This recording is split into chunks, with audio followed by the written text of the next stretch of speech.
When I received the text from my son, I froze. "Get out, old man. My wife doesn't want you here." That was it. My son, the man I had raised, the man I thought I knew, was telling me to leave my own home. It wasn't just the words that hit me. It was the coldness, the complete lack of empathy. I stood there, staring at the phone, my hands shaking slightly. I had spent years taking care of him, of his family, of everything that mattered to them. And now, I was nothing more than a burden. I hadn't seen it coming. Sure, there had been small signs over the years, snide remarks from his wife, Emily, the subtle distance between us, but I never thought it would come to this. My mind raced. What did I do wrong? What had I missed? But then, I took a deep breath and made a decision. I wasn't going to beg. I wasn't going to argue. I was done. I packed my things quietly. There was no need for a scene. I wasn't going to let them see how much they had hurt me. I grabbed my suitcase, walked past the living room where Emily was sitting, scrolling through her phone, pretending not to notice. She didn't even look up. That was the final straw. They wanted me gone. Fine. But I would take control of my own life. I left the house without a word, not a single explanation, not a single apology. I wasn't going to give them the satisfaction of knowing how much it tore me apart. I walked out the door, the heavy weight of betrayal settling in my chest. The house, the home that I had spent decades building, no longer felt like home. It was just a building, empty and cold. I drove to a nearby hotel, checked in, and sat down on the bed. I didn't know where to go, what to do next, but I knew one thing. I wasn't going to let them push me around anymore. The next day, I made a call. I was going to sell the house. It wasn't theirs to take. It had been mine, built with years of hard work, sweat, and tears. I was going to take back what was mine. The realtor arrived, and I signed the papers. My hands were steady, my decision firm. The house was gone, but I wasn't. I had made a new beginning for myself. I didn't know what the future held, but I was going to find peace again. It was time to move on. Time to find a life outside of their control. I wasn't the old man they thought I was. I had more life left in me than they realized. And I wasn't going to let them take that from me. The hotel room was small, but it didn't matter. It was quiet, and for the first time in days, I felt a small sense of peace. I sat by the window, watching the world outside continue as if nothing had happened.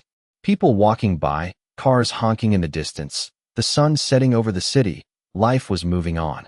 I had always thought my life would be a constant hustle, always taking care of others, always being the one they relied on. But now, sitting here alone, I realized that I had never really taken care of myself. I had been so focused on keeping everything together for my son, for Emily, that I had forgotten who I was. I stared at my phone, the empty space where their texts used to be.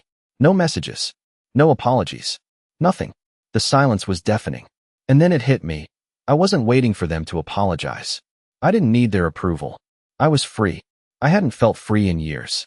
I had been living in that house like a guest, always walking on eggshells, never feeling truly at home. It wasn't just the house that was gone. It was the hold they had on me. The weight lifted, and I could finally breathe again. My mind raced with possibilities. What would I do now? What did I want for myself? The thought of starting over at my age was daunting, but it was also exhilarating. I picked up the phone again, but this time, I didn't reach for the number of the realtor. Instead, I called an old friend, someone I hadn't spoken to in years. His voice on the other end of the line brought back memories of better times, before everything got complicated. "Hey, Tom," I said, trying to sound casual, "it's John. Long time no talk." There was a long pause before he responded, his voice warm with recognition. "John, I can't believe it's you. How have you been?" We talked for a while, about nothing in particular. Small talk, at first, but it felt good. It felt real. "Listen," I said, after a few minutes. "I could use a change of scenery. Maybe a trip. Got any recommendations?" Tom laughed. "You're finally getting away from it all, huh? I've got a cabin upstate, you know. It's quiet, peaceful. It's the perfect place to clear your head." I didn't even hesitate. "Sounds perfect." A few days later, I was on my way. The cabin was nestled in the woods, far from the noise of the city. The air was fresh, the trees towering above, their leaves rustling in the wind. I took a deep breath, savoring the stillness. This was what I had needed all along. Time to think, time to rediscover who I was outside of the roles I had played for so long. No one telling me what to do, no one asking for favors, no one pretending to care. Just me, the quiet, and the open sky. I spent the next few days walking the trails, reading books, and letting my mind wander. I thought about the years I had spent raising Alex, about the sacrifices I had made, and about all the ways I had been ignored, pushed aside, and used.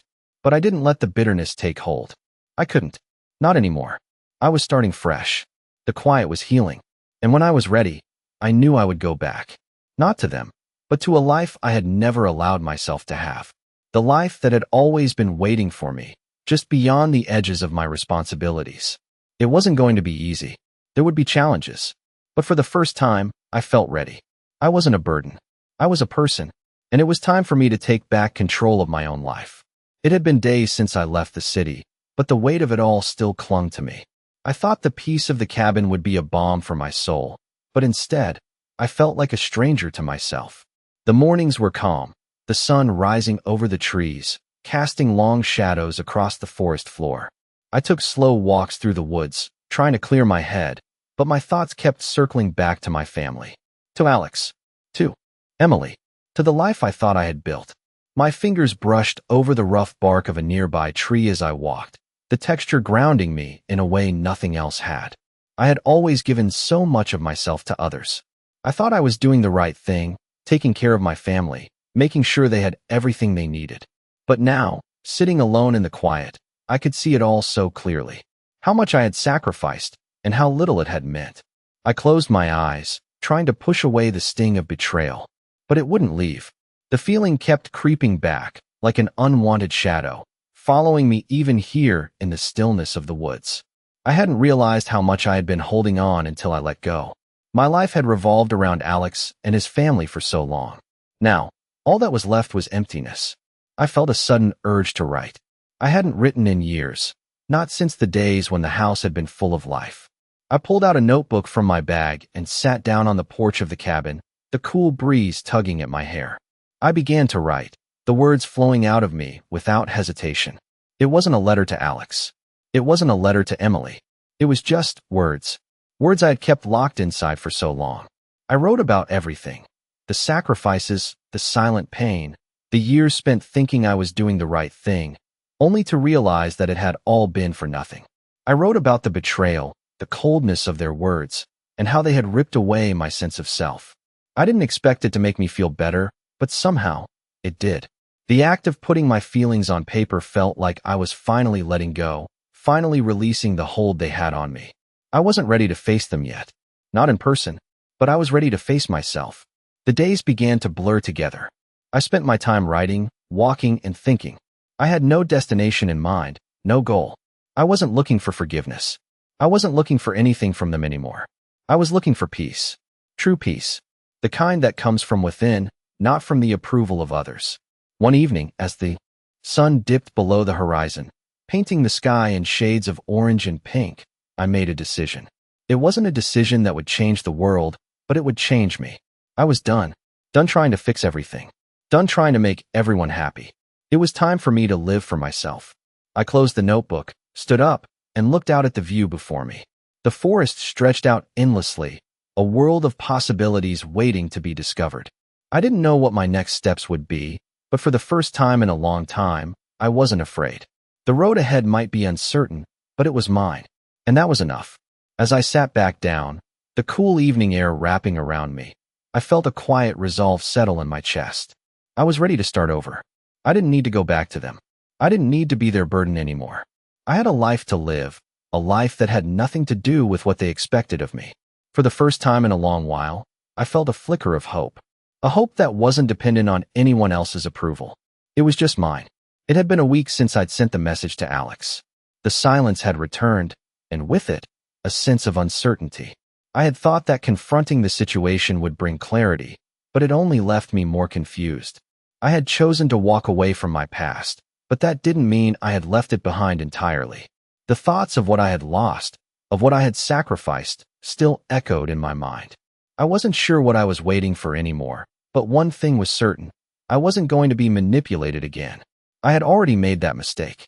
The cabin, with its quiet and solitude, was beginning to feel like a distant memory.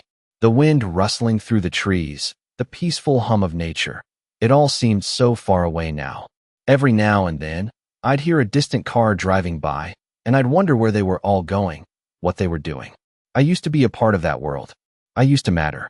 But that world had moved on without me. Maybe that's what had hurt the most, how easily they had let go of me.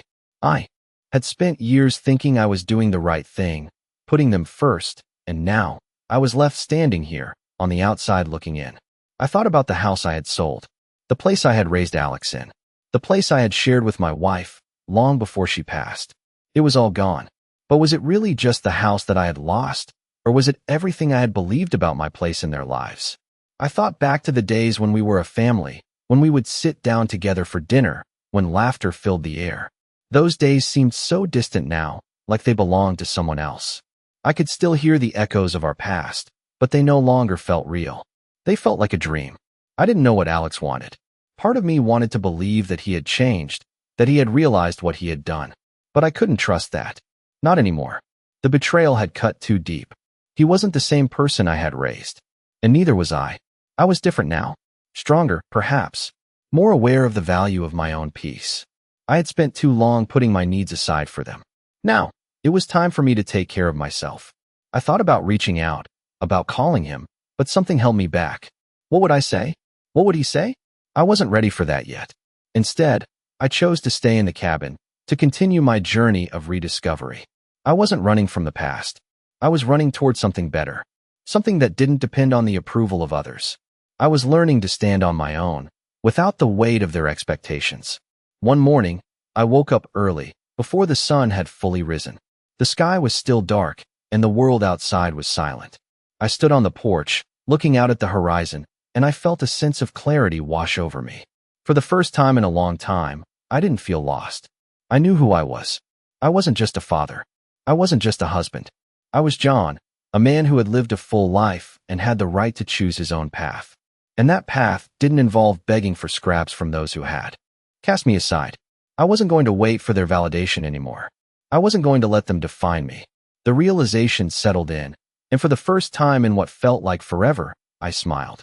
It wasn't a smile of relief or happiness, but of recognition. I had found myself again, and I was ready to take the next step. It didn't matter whether Alex came back, whether he understood what I had done, or whether he ever forgave me. What mattered was that I had forgiven myself. I had given enough. Now, it was time to take back control of my life. The sun was starting to rise, and the world outside was slowly coming to life. But for once, I wasn't rushing to catch up. I was exactly where I needed to be. The days continued to pass in a peaceful blur. I had found my rhythm in the cabin. The mornings were slow, the evenings quiet. I no longer felt the pressure to be anything but myself. It was a strange feeling, a mixture of relief and apprehension. I had lived so much of my life for others, putting their needs before my own, that it felt foreign to focus solely on myself. But in a way, it felt right. It felt like what I had been missing all along. I spent my time reading, walking, and reflecting on the life I had lived. It was almost as if I was reintroducing myself to the world, learning what I liked, what made me happy. I hadn't realized how much of myself I had given away until I was alone, free to think without distraction. I wasn't just the father I had been, the husband I once was. I was John, just John, and I was learning to appreciate that. The cabin was my sanctuary, a place where I could escape the memories, the guilt, the hurt. It was a place to heal. But as the days wore on, I knew that eventually I would have to face the world again. I couldn't stay here forever, isolated from everything and everyone. I had to decide what came next. The thought of returning to the city, to Alex, to the life I had left behind, stirred something inside me. It wasn't fear, but a sense of uncertainty. Could I go back and be the person I had become here in this quiet solitude? Or would I fall back into the same patterns, the same expectations? I didn't know the answer. But I knew one thing. I wasn't going to be the same person who left. I had changed. I had grown. I was stronger now, and I was determined not to let anyone take that away from me. As much as I had wanted to escape everything, I couldn't avoid the fact that my family still mattered to me. They always would. But I couldn't go back to the same dynamic, the same dysfunction. I had spent so long trying to fit into a role that wasn't mine, trying to live up to expectations that weren't my own. It was time for me to take control of my life, to set boundaries that allowed me to live authentically. It wasn't going to be easy. I knew that much, but I was ready to face it. The decision to leave had been hard, but it had been necessary. And now, the decision to return, to stand up for myself, was equally as important. I had to return, not as the man who had been discarded, but as the man I had become in the quiet of the woods. I wasn't going to beg for their love or their approval. I wasn't going to let them dictate my worth anymore. As I packed my things and prepared to leave the cabin behind, I felt a strange sense of calm. I wasn't afraid. I was ready. I was ready to face Alex, to face Emily, and to face whatever came next. But this time, it would be on my terms. I was no longer the same man who had left, and I was determined to make sure they saw that. The drive back to the city felt longer than it should have. The quiet of the cabin had left me with a sense of peace. But now, as I neared the place I once called home, the weight of everything I had left behind pressed down on me. It wasn't just the house. It was the memories. The years I had spent building a life for my family, only to watch it crumble. I had tried so hard to be the man they wanted me to be, but it never seemed to be enough. Now, I was returning as someone different, someone who had learned to stand on his own. But as much as I had grown, a small part of me still wondered if they would even recognize the person I had become. The car rolled to a stop in front of the house. The familiar sight of the yard, the porch, the windows where I had spent so many evenings sitting with Alex, watching the sunset. It all felt surreal now, like a dream I was just waking up from. I took a deep breath and stepped out of the car. The air felt heavier here, thick with the history of everything that had happened. I walked up the front steps slowly, my hand hovering over the doorknob for a moment. It was time to face them. It was time to face Alex. I opened the door and stepped inside. The house felt strangely empty, despite all the memories that lingered. The walls seemed quieter now, as if they, too, had been waiting for this moment. I stood there for a moment, taking it all in. The scent of the place had changed, but there was still a familiarity to it. It was my home, and yet, it no longer felt like it was mine. I heard footsteps approaching from the hallway. Alex appeared, his expression unreadable. For a moment, neither of us said anything. We just stood there, facing each other. I couldn't read his face. He didn't look angry, but he didn't look happy either. He just looked uncertain. "Dad," he said, his voice softer than I expected. I didn't know what to say. So much had happened between us. So much had been left unsaid. The years of distance, the years of silence. I could feel the tension in the air, thick and heavy, as if we were both afraid to say the wrong thing. "Alex," I finally said, my voice steady. "I didn't come here to fight. I didn't come here for apologies. I came here because I needed to see you. I needed to see if you were still the son I once knew." He looked at me for a long moment, and I could see the conflict in his eyes. He didn't know what to say either. It was as if both of us were trying to find our footing in a world that had changed. "I don't know what to say," Alex admitted, his voice quiet. "I know I messed up, Dad. I don't know how to fix things. I don't know where to start." His words hit me harder than I expected. Part of me wanted to forgive him right then and there. But another part of me knew that it wasn't that simple. Trust wasn't something that could be repaired with just a few words. It would take time. It would take effort. And it would take more than just saying sorry. "You don't have to fix everything," I said softly. "You just have to be honest. With me. With yourself. And with Emily." He nodded, but I could see the weight of his guilt in his eyes. "I don't even know where to start with her," he said. "I thought things would get better after we moved in together. I thought I could make it work. But it didn't. And now, I feel like I'm losing everything." I sighed, running a hand through my hair. "You're not losing everything, Alex. But you're losing yourself if you keep pretending everything's fine. You've got to stop blaming everyone else for your problems. You've got to take responsibility for your own life." He looked at me, and for the first time in a long time, I saw a flicker of the son I used to know. The one who cared, who listened, who wanted to make things right. It wasn't much, but it was a start. "I'm sorry, Dad," he said, his voice shaky. "I should have been there for you. I should have seen what was happening. I should have known." I stepped forward and placed a hand on his shoulder. "It's not too late," I said. "We're both still here. And we can start over, together. But you've got to be ready for it." He nodded again, his eyes filled with emotion. "I am. I really am. I need to fix things. I need to make things right." "You will," I said. "But it's going to take time. And it's going to take more than just words." There was a long silence between us, but this time, it wasn't uncomfortable. It felt like we were both finally seeing each other for who we truly were, flawed, hurt, but still trying. And that was enough.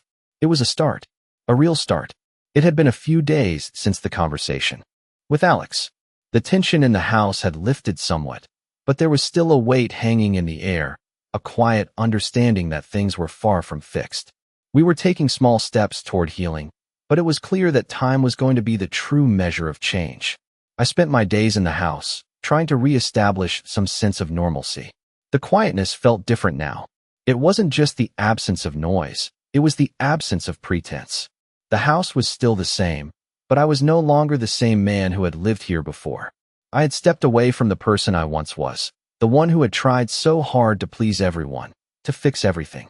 That man was gone, and in his place was someone who was learning to live for himself, to prioritize his own peace. It wasn't easy.